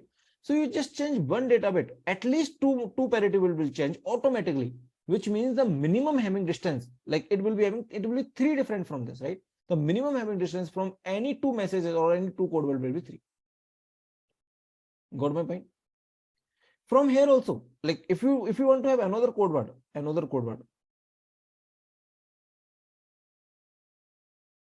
you just change any of the bit. Okay, you just change any of the bit. Then if you're changing, let's suppose from this zero, this one to, or maybe some other one to zero. Let's suppose you are changing from this one to zero. Then you will say that you are changing this D5. Then this code word and the another code word, like you're changing this D5, then they will be different from on P1 and P4 also, not on just D5. Okay. So if you're changing just one of the data bit, then automatically at least two parity bits are changing. That's why the minimum Hamming distance will be 3 in this case. No, you are changing this, you are changing this, you're also changing at least 2, right? So total you are changing 3. If there is just one change, it is actually a change of 3. Okay. So that is why you can say that in this particular formulation, like we have just proved the minimum Hamming distance is 3, which means what? It means that we can detect two bit of error and correct 1 bit of error. This is our capacity. Yes, 2-bit error detection is possible and 1-bit error correction is possible. Okay, this is what we can do at max. Now, does this mean that Hamming code only does this? Can Hamming code detect more than or correct more than 1 bit? Yes. But how does those Hamming code look like? There could be some extended or some complicated Hamming code. It's not like that Hamming code can correct only 1 bit. It's just that the way we have made the Hamming code, okay, which is in the standard textbooks, or which is in the computer network textbook, not in the cryptography. Obviously, if you go to the cryptography textbook, there will be extended Hamming code and all. But if you just limit yourself to the networking for just GATE syllabus, then these are the kind of Hamming code which are of interest to us. These Hamming codes are having the distance of 3. That is why these Hamming code words are able to or are capable of correcting 1 bit and detecting 2 bits. But it doesn't mean that every Hamming code word is like this. Okay, you can design your own Hamming code word, little more complicated probably. Okay, this is the same thing. You change one data bit, two things will be okay. 2 PI will change, or maybe 3 PI will change. At least 2 PI will change. Change 2, then 2 PI or 1 PI will change. If you're changing two data bits, then 2 PI will change, or at least one PI will change. Then total 3, always total 3 are changing. Okay, always total 3 are changing. So D minimum, that's why it is 3, and it detects 2 bits error and correct 1 bit error. Now let's solve this question. Yeah, now this is some other kind of question, which is basically saying minimum number of, or let me just write the calculation of number of bits in the parity bit. Calculation of number of bits in the parity bit, for the parity bit basically.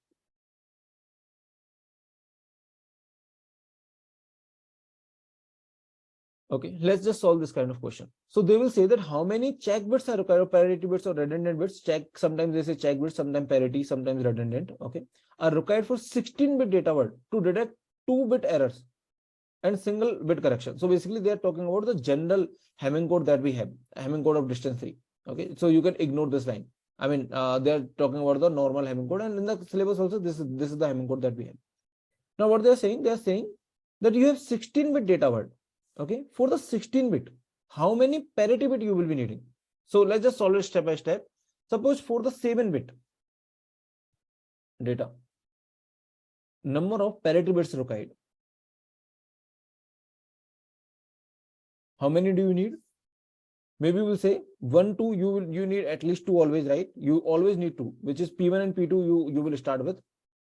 And then you will write some data here, maybe data 1, okay? And then this will be P4, right? And then 5, 6, 7. 7-bit data I'm saying, right? Okay, data itself is 7-bit. So 5, 6, 7, and then you will be needing P8. Then how much data you have consumed till now?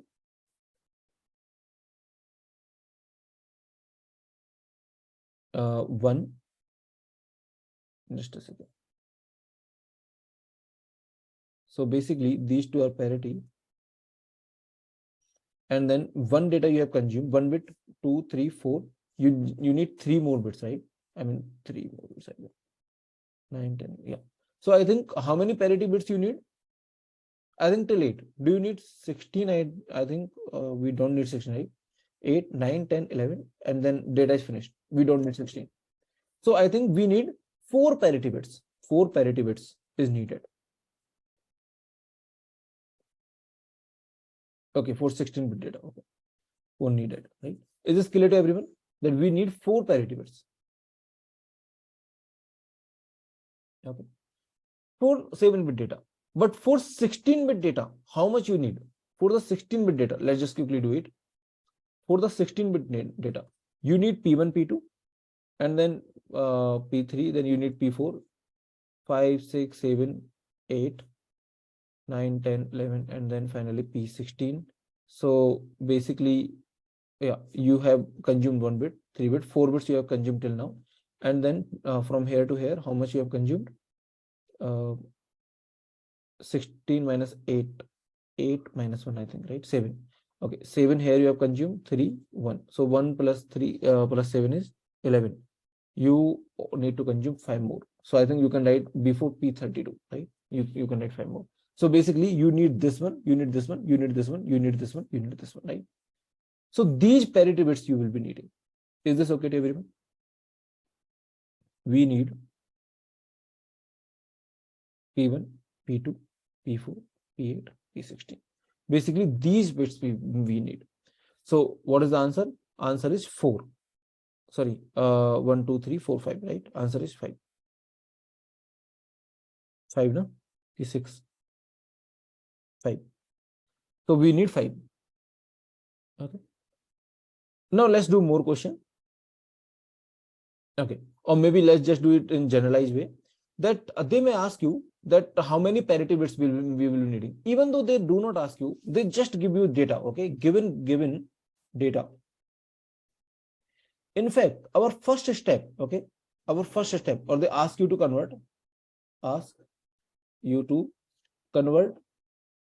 code word. What is our first step? Whatever we just did is our first step. Very first step, okay? Very first step, you can say. It is calculate number of bits in parity bits. Calculate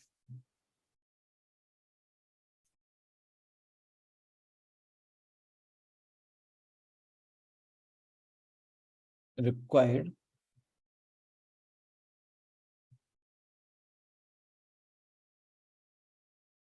okay. This is our very first step.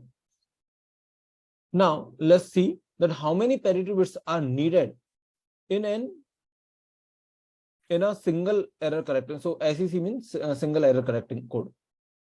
Okay, let's just see this question, that how many parity bits are needed for single error correcting code.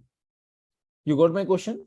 Let's suppose that there are okay. Let's suppose there are m bits in data in general.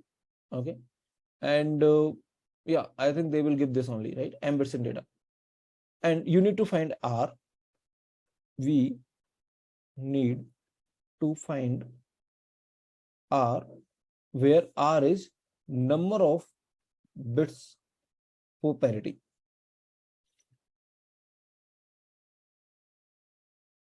Let's suppose number of bits for parity is r, and let's suppose n is m plus r.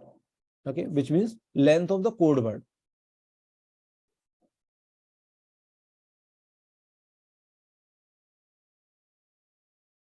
We need to find this r actually. Given this m, we need to find r. This is our challenge. Okay. So what do you think, like how we can find this r in general? I mean, one of the ways is this. One of the ways is this, okay, hit and try, right? We will be just doing this, okay, it is fitting or not, and then similarly, we will just do some hit and try. This was just a hit and try, not a proper formula. So can we have a closed form, or closed form means a formula that can actually help me to find out this r? Answer is yes. Like there is a way, okay, there is a way, and how to find out it? Let's just check it. So yeah, Mayuk is saying log r something, right? Log r. No, r is what we need to find out. You need to tell r in terms of m, given m. Yeah, like it is correct. It should be somewhere log m or something. I mean, not exactly, but yes, it will be log m or something, but not exactly. See, what you are doing here, I mean, you are also at every step, basically it doesn't become just m, right? At every step, you are also having r.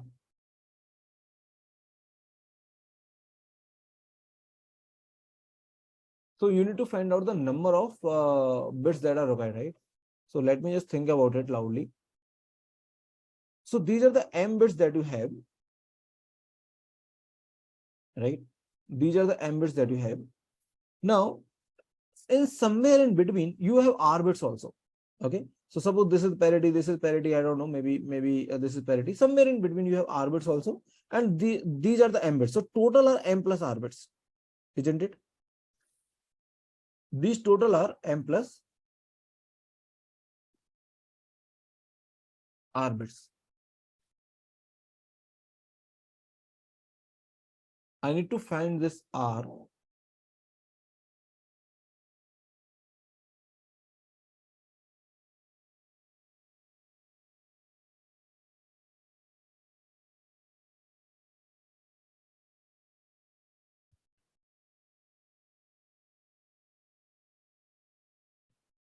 It is like looking like it is something like maybe log of, I mean, I do not have exact formula, but yeah, maybe something like this. I'm not 100% sure.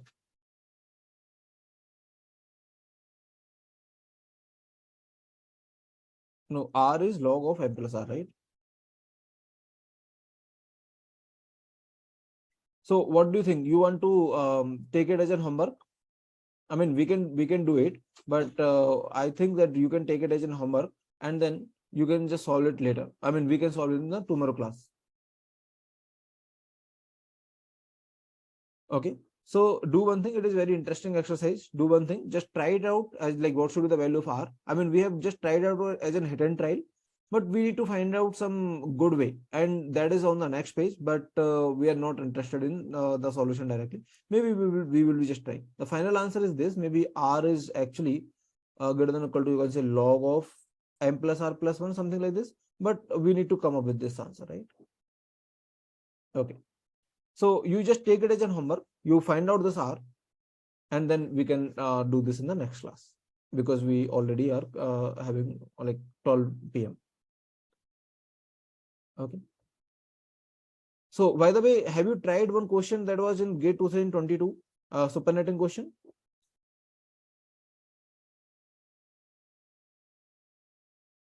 Have you tried that question?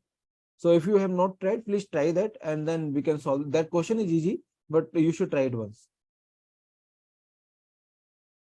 No, there are no two answers or something like. I mean, we should be going with the precise answer only. The question is actually bit ambiguous in the sense, for me only, like I only find out it ambiguous. I am not talk to anyone else. The thing was that it to the next hop that they have written in the last column, next hop, right? That was not even the common. I mean, this was R1 and this is interface 0 or something like this, right? They are not, there's making some assumption in this question that was bothering me, and I have answered on the Gator flow. There is one PDF that I've written. I have challenged that question, but they have not done anything. But yeah, the next hop was itself was not common. So you can just ignore the next hop. Okay. So because the first thing that for the supernating, we need to check the next hop, and then based on that, we need to take a call.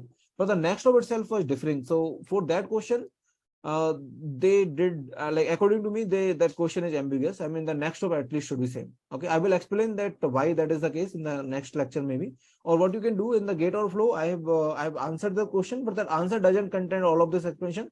There is one PDF that I attached with the answer. Just read out that PDF completely. Okay, that's a nice PDF that I have written. Just read out that PDF completely. You will get to understand that what I'm trying to say. Okay, so thank you everyone. Take care. Bye bye. We will be continuing from this, and then tomorrow we will be starting CRC. Right?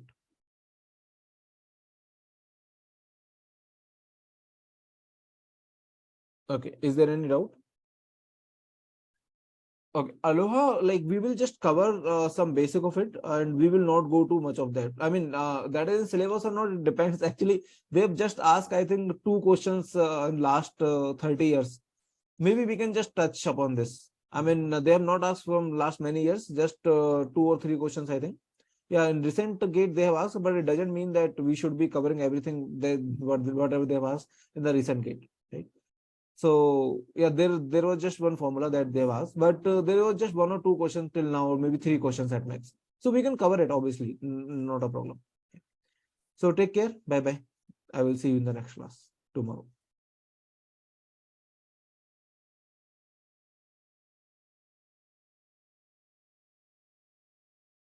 The topic will be stop and wait and all after these error control methods. I mean, this checksum and all. Okay.